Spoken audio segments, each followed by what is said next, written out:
እስላም ወንድማማቾች በመረረ ጥላቻ ላይ ናቸው። ብዙዎች ጦርነቱ የአሜሪካና የኢራን የእስራኤልና የኢራን ነው ይበሉ እንጂ በዛው ልክ ጦርነቱ የሳውዲና የኢራን የኤሚሬትስና የኢራን የኳታርና የኢራን የኩዌትና የኢራን የኦማንና የኢራን የባህሬንና የኢራን ነው። አረቦቹ ከፋርሶቹ ጋር ተፋጠዋል። አንድ ሃይማኖት የሚከተሉ ሁሉም ሙስሊሞች ናቸው። ነገር ግን በእስልምና ውስጥም ያለው ልዩነት የፖለቲካና ወታደራዊ አቋሞቻቸው ልዩነት ሀገራቱን አፋጧቸዋል። ሙስሊም ወንድማማቾች ጸብ ላይ ናቸው።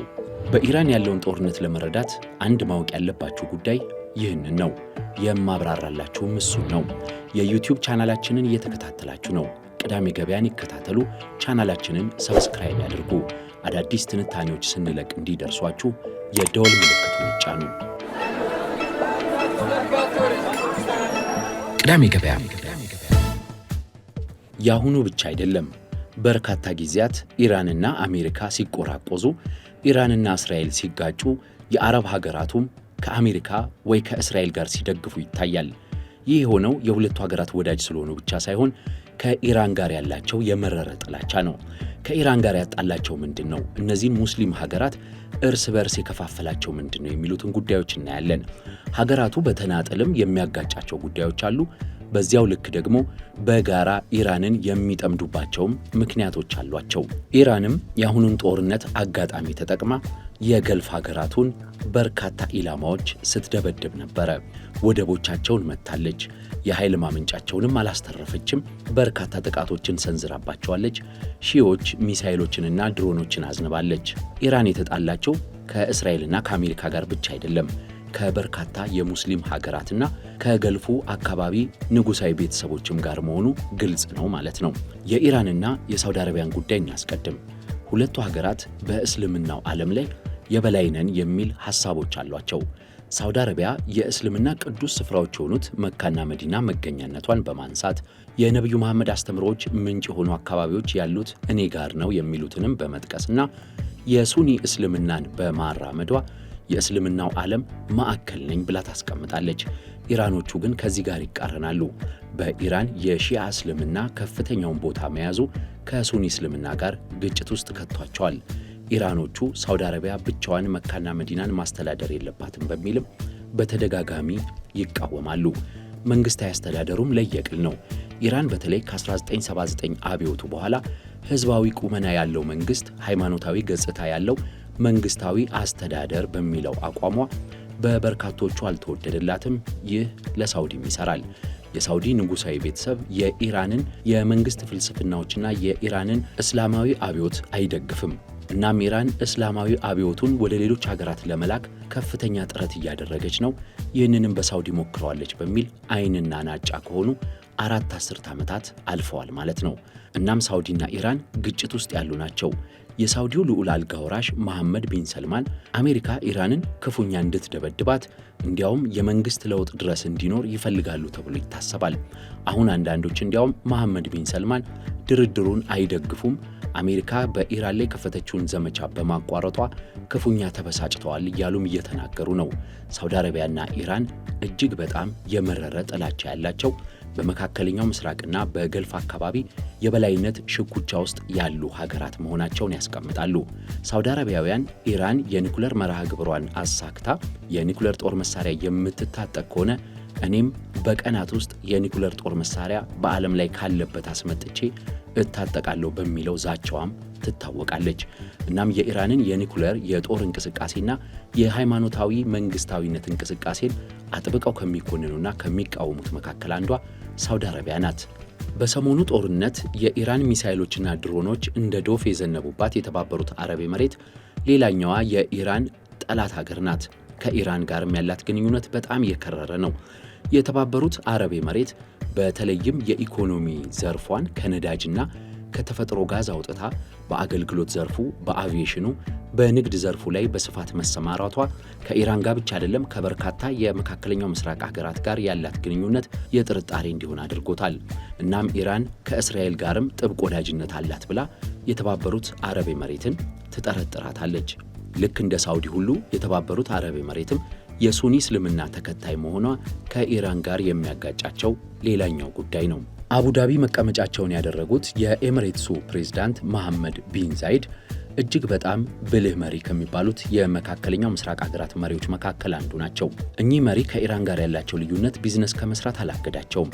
ኢራን በርካታ ማዕቀቦች ያለባት በመሆኑና በይፋ የምትልከው የነዳጅ መጠን የተወሰነ በመሆኑ በጥቁር ገበያ ለምትልከው ነዳጅ የተባበሩት አረብ ኤሚሬት ከፍተኛ መተላለፊያ ሆና አገልግላቸዋለች። ቢሊዮን ዶላሮችን በኤሚሬትስ በኩል ኢራኖች ያገኛሉ። ከዛም በተጨማሪ ከ500 ሺህ የሚበልጡ ኢራናውያን በተባበሩት አረብ ኤሚሬትሶች በመኖር በቢዝነስና በተለያዩ ዘርፎች ተሰማርተው ለሀገራቸው ከፍተኛ ድጋፍ እያደረጉ ነው። እኚህ ሰው በዚህ ስትራቴጂ ውስጥ ይንቀሳቀሱ እንጂ ሀገራቸው በአሁኑ ጦርነት ከኢራን በርካታ ድሮኖችንና ሚሳኤሎችን ስታስተናግድ ነው የቆየችው። በቢሊዮን ዶላሮችም የሀገራቸው ኢኮኖሚ ሲከስር ነበር። ከ2000 በላይ ጥቃቶችን አስተናግደዋል። ወደቦች፣ የነዳጅ ጣቢያዎች፣ ኤርፖርቶች፣ ሆቴሎች ተደብድበውባቸዋል። የቢዝነስ ድባቡ በተባበሩት አረብ ኤሚሬትስ፣ በአቡዳቢ፣ በዱባይ፣ በሻርጃ ተቀዛቅዟል። ሌላኛዋ የኢራን ጠላትም ወዳጅም አገር ተደርጋ የምትታየው አንዷ ኳታር ናት። የኳታር መንግስት ልክ እንደ ሳውዲና እንደ ተባበሩት አረብ ኤሚሬት በሱልጣኔቶች ወይም በነገስታት ቤተሰቦች የሚመራ ነው። የሱኒ እስልምናም ተከታይ ነው። ይህ ደግሞ ከኢራን ጋር የፖለቲካና የሃይማኖት መስመር ልዩነትን ያስከትላል ማለት ነው። እንደዛም ሆኖ ግን ኳታር ከኢራን ጋር ጥሩ ወዳጅነት ነበራት። በተለይም የኢራን የተፈጥሮ ጋዝ በኳታር በኩል አልፎ ይሸጣል። አብረውም ሰፊ የተፈጥሮ ጋዝ ማመንጫ ማዕከልን ገንብተዋል። በተጨማሪም አልጀዚራ የሚሰኘው ኳታር ዶሃ ላይ የከተመው የሚዲያ ተቋም ለኢራን በጎ የሚዲያ ዘገባዎችን ከሚሰሩት ተቋማት መካከል አንዱ ነው። እንደዛም ሆኖ ግን ኳታር አሁንም በርካታ ሚሳኤሎችን አስተናግዳለች። የአሜሪካ ወዳጅ ናት። የሱኒ እስልምና ተከታይ ናት። መንግስታዊ አወቃቀሯም ሃይማኖትን ያስቀደም አይደለም በሚል በኢራን በጠላትነት የምትታይ ናት። ኢራንን ከአሜሪካና ከእስራኤል ጋር ለማቀራረብ ከዓለም ጋር ያላትን ግንኙነት ለማሻሻል ሰፊ ጥረት ስታደርግ የቆየችው ኦማን የኢራን ጠላት ተደርጋ መታየቱ አልቀረላትም። የሚሳኤሎችና የድሮኖች ናዳም አግኝቷታል። ኦማን ሰለላ ወደቧን ጨምሮ በርካታ ጥቃቶችም ደርሶባታል። ከጦርነቱ በፊት የነበረውን ድርድር ስትመራ የነበረችው ኦማን አሁንም አሜሪካና ኢራን የጀመሩትን ድርድር እያቀላጠፈች ቢሆንም ኢራን ኦማንን በጥርጣሬ መመልከቷን አላቆመችም። የሆርሙዝ መተላለፊያ አዋሳኛዋ ኦማን የኢራን ጠላት ተደርጋ የምትታየው ከአሜሪካ ጋር ባላት ወዳጅነትና በእስልምና አስተምሮቷ በመንግስታዊ አወቃቀሯ ጭምር ነው። እንግዲህ እንዳነሳውላችሁ የሳውዲ አረቢያ፣ የተባበሩት አረብ ኤሚሬት፣ የኳታርና የኦማን ጉዳይ ለኩዌትም፣ ለባህሬንም፣ ለኢራቅም ይሰራል። ኢራን ከነዚህ ሁሉ ሀገራት ጋር ጸበኛ ናት። ኢራን ከነዚህ ሁሉ ሀገራት ጋር ልዩነት አላት። እናም አሁን ጦርነቱ መቋረጡን አንዳንዶቹም አይደግፉም የሚባለው በዚህ የተነሳ ነው። ሙስሊም ወንድማማቾች ሆነው በሃይማኖትና በፖለቲካ አስተምሮ ጸብ ውስጥ ገብተዋል። ኢራን ድንበርና ባህር ከምትጋራቸው ከነዚህ ሀገራት ጋር ብቻ ሳይሆን ከበርካታ የሙስሊም ሀገራት ጋርም ልዩነት አላት። በመካከለኛው ምስራቅ ኢራን ከገልፉና ከሙስሊም ሀገራት ጋር ያላት ዋና ዋና ልዩነቶች ምንድናቸው የሚሉትን ዋና ዋና ነጥቦች ጠቅለል እያደረግኩ ላቅርብላችሁ። የመጀመሪያው ኢራንና የገልፉ አካባቢ የእስልምና እምነት ተከታይ ሀገራት ዋነኛ ልዩነታቸው ሃይማኖታዊ ልዩነት ነው። የሱኒና የሺአ እስልምና ልዩነት እነዚህን ወገኖች ከፋፍሏቸዋል። የእስልምና እምነት ሺአና ሱኒ የሚሉ መከፋፈሎች በውስጡ ያጋጠሙት አንዳንድ የሃይማኖት አባቶች እንደሚያስቀምጡት በአቡበከርና በአሊ የተነሳ ነው። የነቢዩ መሐመድ የመጀመሪያዎቹ ተከታዮችና ተማሪዎች መካከል የሚባሉት አቡበከርን የተከተሉት የሱኒ እስልምና ተከታይ ሲሆኑ የነቢዩ መሐመድ የሥጋ ዝምድና ያላቸውንና ሃይማኖታዊ ነገሮች በሥጋዊ ዝምድና መያያዝ አለባቸው ብለው አሊን የተከተሉት ደግሞ የሺአ እስልምናን ተከትለዋል። ይህን ጉዳይ ለሃይማኖቱ ተከታዮችና ለሃይማኖቱ አስተማሪዎች እንተው። ቢሆንም ግን በዓለም ላይ የሱኒ እስልምና ተከታዮች ቁጥር ከ85 እስከ 90 በመቶ ሲገመት የሺአ እስልምና ተከታዮች ደግሞ ከ10 እስከ 15 በመቶ ይቀመጣል። እናም የሁለቱ የሃይማኖት ክፍሎች ልዩነት ለፖለቲካና ለኢኮኖሚያዊ ፍትጊያዎችም አጋልጦ ሀገራት እርስ በርስ በጥርጣሬ እንዲተያዩ ያደረገ ነው። ሁለተኛው የኢራን ልዩነት የ1979 አብዮት ነው። ኢራን ህዝባዊ አብዮት አከናውና ሃይማኖታዊ መንግስት ሾማለች።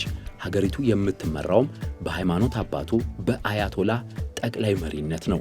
እናም ይህንን ሁኔታ ሌሎቹ የአካባቢው ሀገራት አልወደዱትም።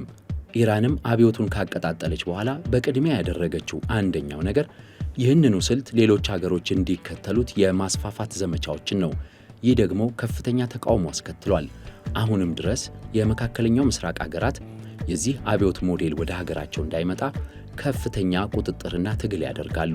ኢራን በበኩሏ ፖለቲካዊና ወታደራዊ ቡድኖች በማደራጀት በተለያዩ የመካከለኛው ምስራቅ ሀገራት አስርጋ በማስገባት ጥቅሞቿን ለማስጠበቅ ትንቀሳቀሳለች። ይህ የፍትጊያቸው አንደኛው ማዕከል ነው ማለት ነው። በሶስተኛነት የኢራንንና የሌሎችን ሙስሊም ሀገራት ልዩነት ያሰፋው ከአሜሪካ ጋር ያላቸው ወዳጅነት ነው። የገልፉ ሀገራት በብዛት ከአሜሪካ ጋር ጠንካራ ኢኮኖሚ ትስስር አላቸው። የነዳጅ ምርታቸውንም ለነሱ ይሸጣሉ። የአሜሪካና የአውሮፓውያኑ ኩባንያዎች በእነዚህ ሀገራት ይሰራሉ። ከዛም በተጨማሪ ወታደራዊ ትስስራቸውን በማጠናከር ለአሜሪካ ወታደራዊ ሰፈሮች ቦታዎችን በየሀገራቱ ሰጥተዋል። ኢራን ደግሞ ይህ ለኔ ተጨባጭ ስጋት ነው በሚል ጠምዳ ይዛለች። እናም ከዚህ ጋር በተያያዘ ከፍተኛ ልዩነት አላቸው። ኢራን ከእስራኤልና ከአሜሪካ ጋር ያበረ በሙሉ ጠላቴ ነው በሚለው ፍልስፍናዋ የእነዚህን ሙስሊም ወንድም ሀገሮች አምረራ ትጠላቸዋለች። የሰሞኑ ጦርነት ደግሞ ይዞ የመጣው አንድ ጉዳይ አለ፣ የሆርሙዝ ሰርጥ ጉዳይ። እነዚህ ሀገራት የሆርሙዝ ሰርጥን ይጠቀማሉ፣ ኢራንም ትጠቀማለች። የጋራ ንብረታቸው ነው፣ የጋራ የኃይልና የነዳጅ ማስተላለፊያቸው፣ ወደ ሀገር ቤት የሚመጡ ሸቀጦችን ማመላለሻቸው ቦታ ነው። በሆርሙዝ ሰርጥ ላይ ኢራን ልትወስድ ያሰበችው የበላይነት እነዚህን የአረብ ሀገራት አስግቷቸዋል።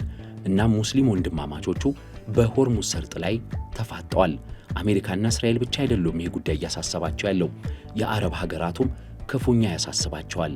አንዳንዶቹ እንዲያውም አሁን ያለው ሃይማኖትን ተላብሶ ያለው የኢራን መንግስት እስካልወደቀ ድረስ ሰላም አናገኝም ብለው ያምናሉ። እንዲያውም ድርድር እንዳይኖርና ድርድር እንዳይሳካም ይፈልጋሉ። ብቸኛ ፍላጎታቸው የሚባለው የኢራን የኒኩለር መርሃ ግብር እንዲንኮታኮት፣ የኢራን አብዮታዊ መንግስት ከስልጣኑ እንዲነሳና ኢራን እነሱ ባሉበት የፖለቲካ መስመር ወይንም ደግሞ ተቀራራቢ በሆነ ለውጥ እንዲተካ የሚፈልጉ ናቸው። የኢራንና የሌሎቹን ሀገራት ጸቦች ባሰብኩት መስመር ዘርዘር አድርጌ ልገልጽላችሁ ሞከርኩኝ እንጂ ለየት ያሉ በርካታ አጀንዳዎችን በውስጡ ያቀፈ ነው። የሙስሊም ወንድማማቾች ጸብ የገልፍ ሀገራትን እየናጠ ነው። የሙስሊም ወንድማማቾች ጸብ የዓለምን የነዳጅና የጋዝ ፍሰት እያስተጓጎለ ነው። ይህ አካባቢ የዓለም የኃይል ምንጭ ይሁን እንጂ ሙስሊም ወንድማማቾች እርስ በርስ እየተጋገሉ እርስ በርስ እየተጋደሉና ተፋጠው ያሉበት ቀጠና ነው። የተከታተላችሁት የቅዳሜ ገበያ የዩቲዩብ ቻናልን ነው። ቻናላችንን ሰብስክራይብ ያድርጉ። ትኩስ መረጃዎች ሁሌም እንዲደርሷችሁ የደወል ምልክቱን ይጫኑ። ቅዳሜ ገበያ